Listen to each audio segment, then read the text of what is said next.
Her Look is underwritten with a generous support of Colin Morton, DDS, focusing on progressive dentistry for exceptional natural-looking results. Experience the knowledgeable, skilled care of Dr. Morton and staff as they bring your smile to its beautiful best. Colin Morton, DDS, progressive dentistry for generations. Her Look is underwritten with a generous support of Divorce Mediation Center, LLC. Mediation is less expensive, confidential, and much less intimidating than going to court.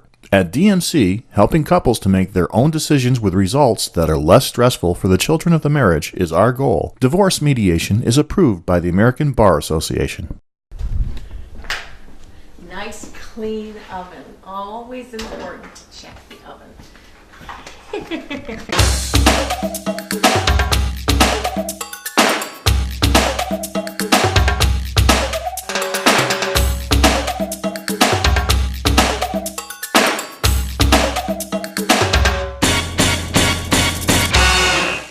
So we're here with Joanne Yepsen, the mayor of Saratoga Springs, and I'm proud to say a friend of mine. And we are going to find many things out about Joanne, and they have nothing to do with her being the mayor. She's been successful in her career in business, entrepreneurship, teaching, politics, being a mom, a friend, and a daughter. So Joanne, thank you for joining us here on Her Look and allowing us into your beautiful new home. Thank you. Yeah. I think you're one of my first guests in my new home. Well, I'm proud to be one of your first guests in your new home. And I see one of the things we talked about is that you've redone your whole kitchen yourself. Right. Yes. Was that easy? Yes. No, it's a process, and who has time for that? So you have to really think about how to spend your time and who you should hire to do what. But I had some good people that I hired, and I'm very much in love with my new home, my new kitchen, my new location out on the lake. I love water and anything to do with being outside. So I'm very happy here. So let me ask you, I just want to find out a little about you, Joanne. Let me ask you, where were you raised? So I was raised in Hamden, Connecticut. And you had your mom, your dad, and... We did. Who else? Yes, so it was a family of 5. I had 2 older sisters, which was always a challenge, and my parents really worked hard at treating all of us equally.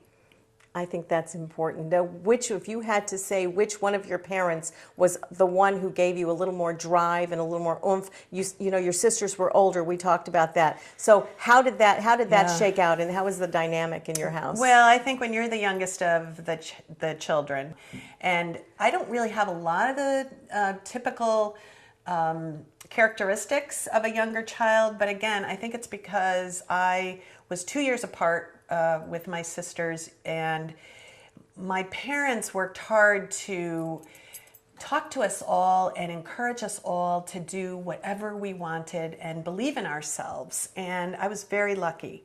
So when I was growing up, I worked very hard to keep up with my older sisters, but I think it was my parents' support and behavior toward me that really made me who I am today. And you know, this show is a lot about empowering women and being empowered. And you mentioned to me when we were talking earlier that your father was a big influence. And you know, back then things were different. Yeah. And for men or fathers to be really, you know, pushing behind us was a big deal. It was. And I had a very special relationship with my father, and he sought me out to encourage me, I think especially as the youngest, to really find my true gifts and serve the people and serve whatever I was doing to the best of my abilities with the gifts that I was given. And I do truly believe that being mayor is allowing me to do that. I think it's great. I mean, obviously you're doing a great job, and we're really proud of you. I have a question again back to, you know, growing up with your mom and dad. I know your mom is going to be 94. We've talked about that too. My mom is 93. Do you still call her for advice? You know, I do. She doesn't necessarily remember the next day, but guess what? Neither do I. You know, you get to a point in your life where your role, it's like role reversal, right? Mm-hmm. So she's kind of retreating back a little, becoming more reserved as she gets older, obviously. And I'm there to support her now, just as she was there to support me. But every time I go visit her, she tells everybody in the dining hall how proud she is because I'm the mayor. And so she does remember that. And it does make my parents very proud. My father's no longer with us, but I know he's proud of me. I know he's actually the one that encouraged me back in 2005 to run for politics. I had some decisions to make career-wise back then. My kids were still at home, so it was a challenge, and I couldn't jump in too much, but I wanted to utilize my gifts to the best of my ability. And he said, that political thing sounds really interesting. So when I put my first political campaign team together, we would call him and put him on speaker because his advice was better than any other advice that I was getting. I love that. That's so awesome. Well, let me go back even further. What was the first job you ever had? The first job I ever had was working on the telephone, selling property, or at least trying to get an interview or an appointment for property in Vermont. So I was a what do you call that? Telemarketer. Telemarketer. Yes, I think I've been one of those too. So I guess that's, you're marketing, you're selling, you're trying to make some money. I did not come from a wealthy family. I worked my way into everything that I did. And I think that work ethic has really paid off. And I think my kids have it now too. I think that's great. I think and that was sort of my follow-up question was, how did that job influence you? And, you do reflect back on those first jobs and what you learned and how it did influence you and kind of helped you, Right.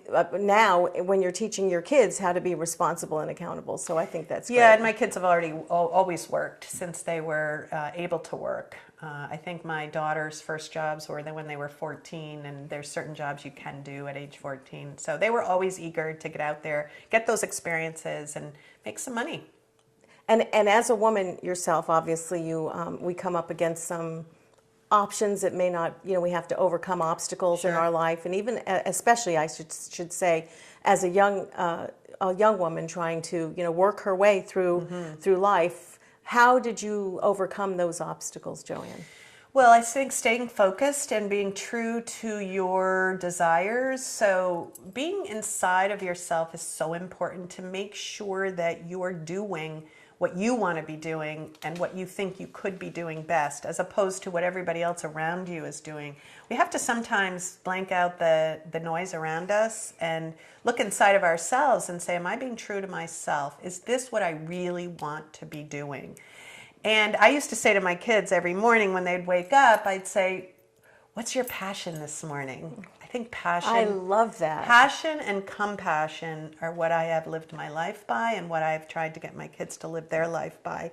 So that gave me opportunity over dinner that night to say, hey, what about that invention? What would you do in a case of, and we'd kind of, play with that a little bit and encourage them to think creatively, but think about what is it that you could do to help others, but what can you do that would make you happy?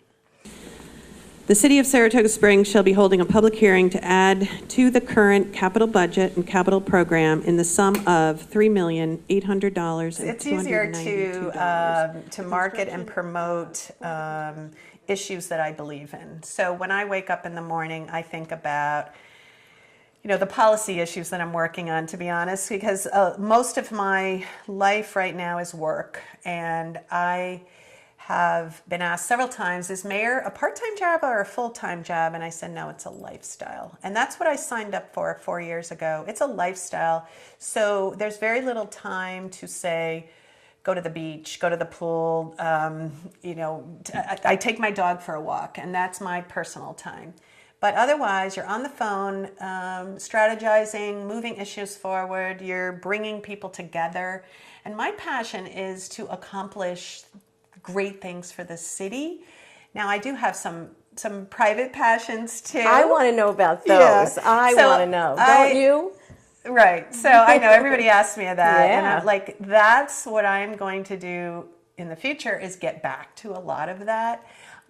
because I do love to play tennis. I do love the arts, so going to the theater or going to hear music is a passion. I think that creative side of me is being used in different ways, but I certainly love everything about the creativity in the world, and going to a museum or appreciating what others are doing in their life in creative ways too. So that's a passion, and I love to travel. To be honest, I traveled a lot as a kid. My father was a professor. And so your father, by the way, what a handsome man. I love this picture. Yeah. But he loved to travel, so he embedded that into us at a very early age. And when he had a sabbatical from his years as professor, we would go over and live in Italy for a year. So we had 2 different years in Rome, and I'll never forget that. And of course, who would want to leave their friends in junior high school? So I fought them every step of the way, but now I look back on it, and it was the best years of my life. That's great. Yeah, so I think having that international experience, because we traveled all over Europe as a family as well, also created many passions inside of me. So I have a real affinity for Italian culture and language and people. And, I look forward to going back someday. But I was able to travel with my kids when they were young to Italy 3 different times. So hopefully that's great. pass that along, and that, they'll be traveling to other countries too, I'm sure. But I think having that international relationships are so important. And I'm, again, back to being mayor, I'm doing that with the city too, trying to create much more of an international destination for us. Yeah, I know. That's because great. it's inside of me, because it's a personal passion. I can have that. That's what being mayor is so great, because a lot of my personal passions are coming out through my work, but maybe people don't realize that. Well, I think it's great to realize that came from a passion. It isn't just something you're doing because it's on an agenda somewhere, but it is a passion of yours. And I know a passion is the arts, and I know you have 3 really beautiful, talented, wonderful children, 2 women that you've raised and are very successful, and a really, really cool young man who I've had the fortune of meeting, Cole, who has taken on the passion that you have for the arts and for music, and I believe is living in Nashville and playing music and going to college. Yes. So how was it raising a young man to, look at women and respect women the way that you've done with Cole? Was there any difficulty there? Well, first of all, he didn't just have one mother. He had 3, whether he liked it or not, because he was the youngest. And I had 2 beautiful daughters who have been the love of my life, and I grew up with 2 sisters. And I realized when my youngest daughter went to kindergarten that I really wanted a 3rd child. And so we went ahead and had a 3rd child, and I thought for sure he would be a girl. So we didn't even have a boy's name picked out, because I grew up with sisters, had 2 daughters. I just figured I was having a girl, And when Cole came, I thought, oh my God, I don't know anything about boys. What do I do with a little boy here?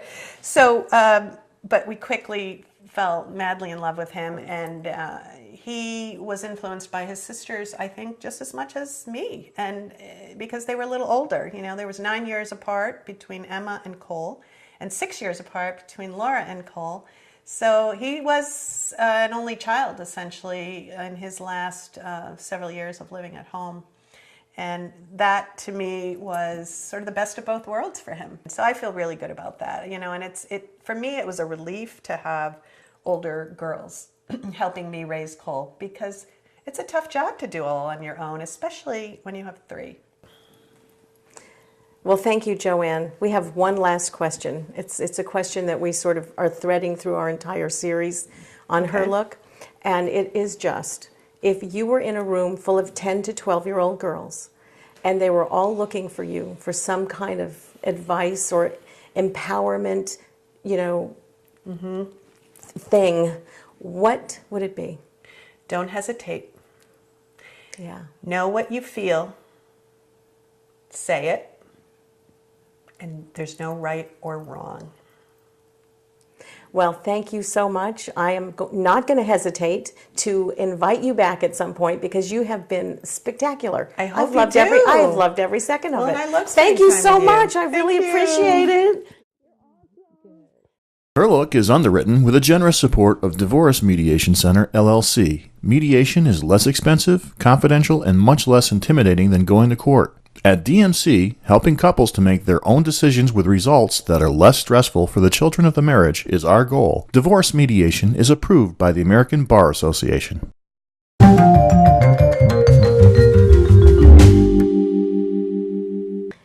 Esther, Yes, ma'am. what are your thoughts On men? men. What do you say? What you're trying to ask me? Well, what do you think about them? I think men are great. I love men. Yeah? I love men, especially when they're your friends and they give me compliments. I love that. I call them my boyfriends. How many boyfriends do you I have? have lots of boyfriends, but they're all married though. Well, that's not very good.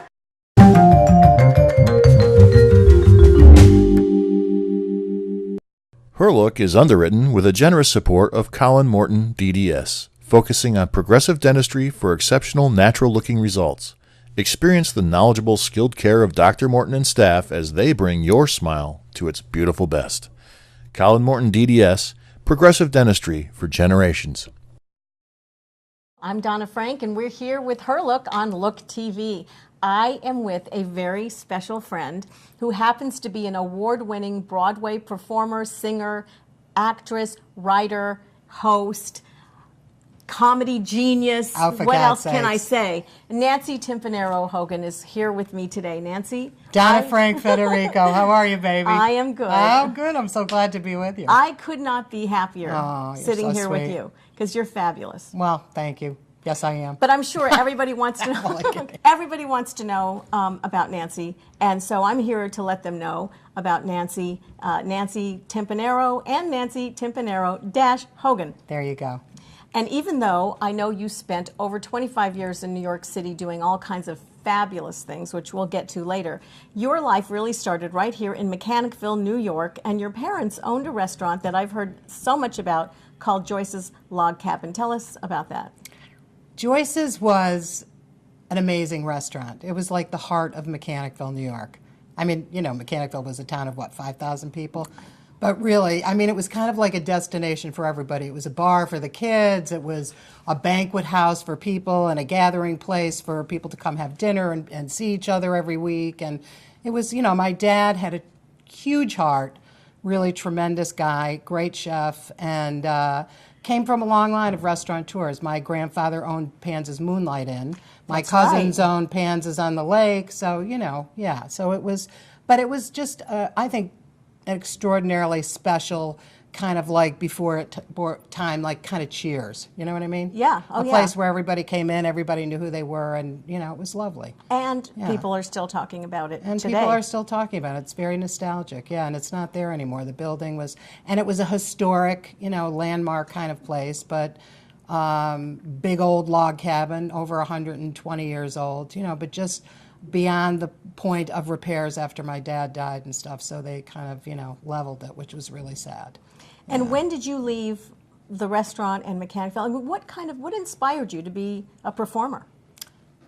When I was 9 years old, I saw West Side Story. There was a movie theater right next door to my dad's restaurant, and I went in there, and I saw that movie, and I was 9, and it changed my life. I mean, I wanted to be Riff. Riff, I say, leader of the Jets, baby. No, I really did. I wanted to be just like those people. There was something about the allure of New York. And then shortly after that, my dad, we went down there and we went to Little Italy, and I, you know, announced to my parents that I was going to move to New York City.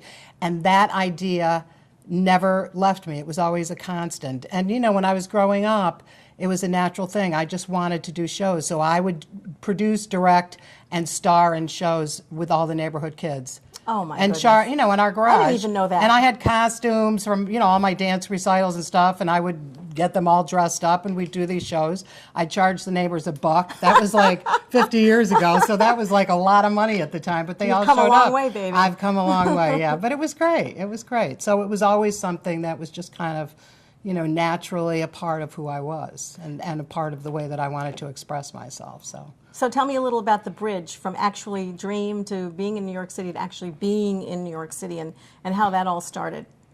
You mean, how did I move there? How did you get there? What did you do when you got there? Because I did a show, I did a summer of summer stock in 1976 at the Macadam Theater. But before I had done that, I did a show with the Cohoes Music Hall, and it was an equity show. I met a lot of Actors Equity, which is a professional actors union.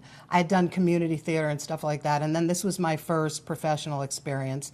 I got my equity card. I met a bunch of people from the city, and they said, you know, why don't you, you know, are you seriously contemplating this? And after the summer that I did, I was supposed to move to New York with 5 people, and they all bagged.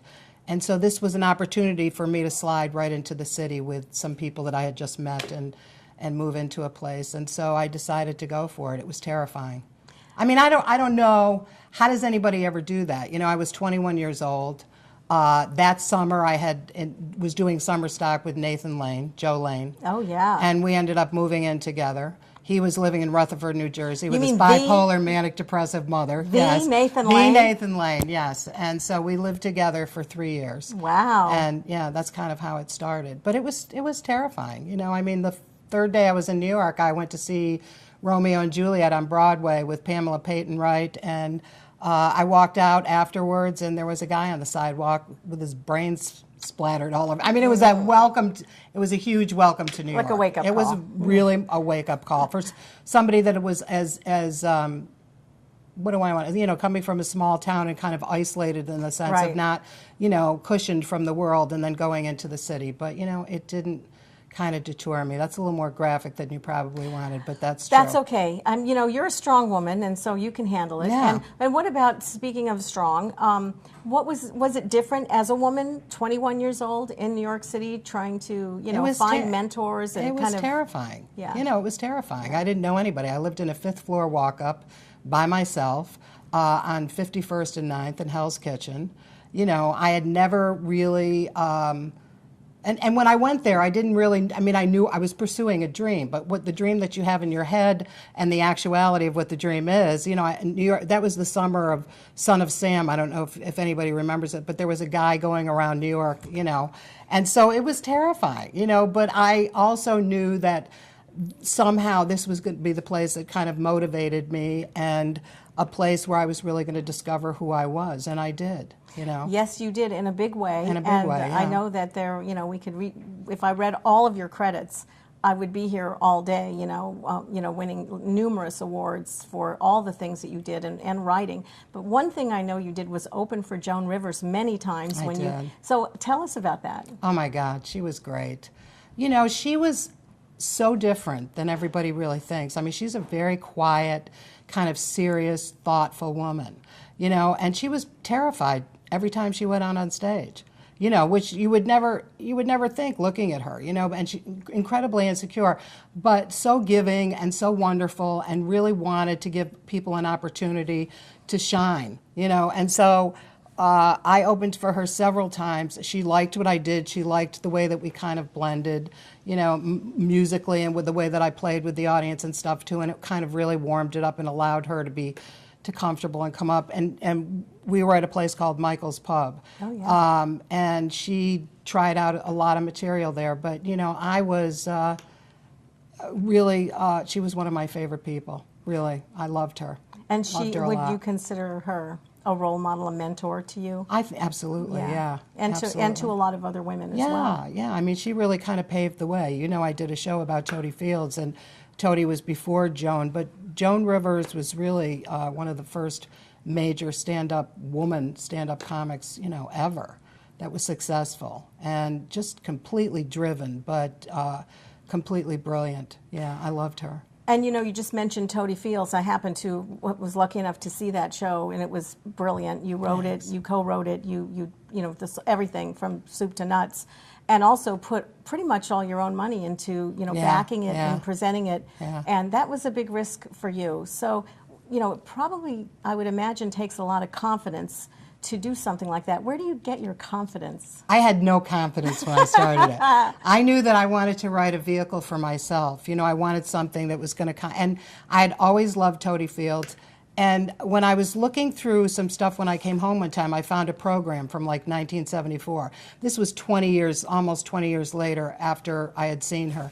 And I just thought, why not Toady Fields? Because she had died in 1978. And, anyway, so I started to do research on her. And, it was, and I remember writing stuff and writing scenes and things like that and thinking, I can't do this. How can I ever do this? You know what I mean? Writing it is one thing, but actually living it and performing it is another thing. So it really scared me. But that was the thing that was most compelling about it, was that I knew that it was really tied. There's no way to separate who you are personally from who you are professionally, So I knew that on a personal level, this really scared me, but I knew professionally that this was really going to help me. And that if I could bridge that gap and really kind of work towards this thing, and that it would be, beneficial on all those levels. And it was. Oh, yeah, it congratulations, because Thanks. I know you won several awards for did, that, and yeah. it's a great show. I was really proud of the show. I think I saw it 3 times. So Yeah, much it I went liked through a lot of different, I did it over the course of 20 years in many different venues. I did it off-Broadway at the American Jewish Theater, and then I did it in regional theaters and performing arts centers all across the country, and Atlantic City at the Comedy Stop at the Trop, and just, it was a great experience, it really was. And condos in Florida, Of course. and the whole realm of things. Jewish but condos in Jewish Florida. condos in Florida. Toady Fields, God bless you. They loved it. Yeah, and I they loved did. her. And she was, I know, a role model to you as well. You could really see that in the show. Oh, she was funny. She was funny. She had a hard life. She did have a hard life. She was completely driven. I have a question, even though I know that you have professional role models, because we've shared some of that. Who are your personal role models? People that were in your life every day. People that were in. Women. Well,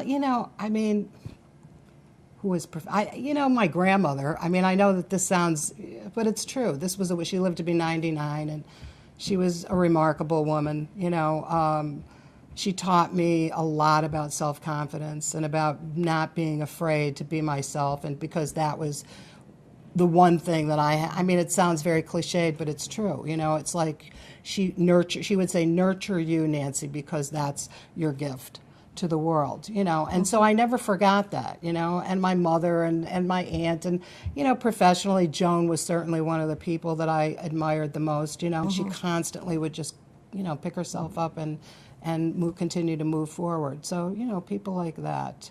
And my mother, too. And my mom, we talked about this a little. My mom had Alzheimer's for 11 years. And, I was fortunate enough to be up here at that time to really walk her through that, process. And, people would say to me all the time, well, that's not your mother. And I'd be like, well, then who the hell is it? She's there. She was always there. Behind that facade. She was just energetically, she was just in a different place. But even her going through that progression showed me how to be a better person and how to live my life, because I found parts of myself that I never really knew existed, and that I could stretch that much and grow just in trying to communicate with her, even up to the last day. So, Well, I admire you for the relationship that you had with your mom, and I think it's really important, especially for the folks watching the show, to know that we do struggle with different things in our life. Absolutely. And our mothers, and at our young age, we're fortunate enough to have our mothers. They're not always healthy, but we take on the role of sort of the caretaker, and it's a favor, really. It's a gift because of what they did for us, right? Absolutely. So, it always has to kind of come around. It really does. Well, we're winding down. I have a couple things I have to say really quickly. One is that you are one of my personal mentors. I've performed with you. I hadn't performed in years. My daughter, who was 12 at the time, we did a show with you, and she's still performing. She's living in Nashville. I'm still performing, so thank you for that. You gave us a lot of confidence. And I appreciate it, Nancy Timpanaro-Hogan. Thank you very much. And I'm so happy that I got to be here with you. I love know, you. me too. I and love I look you forward too. to seeing you somewhere real soon. All right, thanks, darling. So that's it for now. I'm Donna Frank. This is Her Look on Look TV.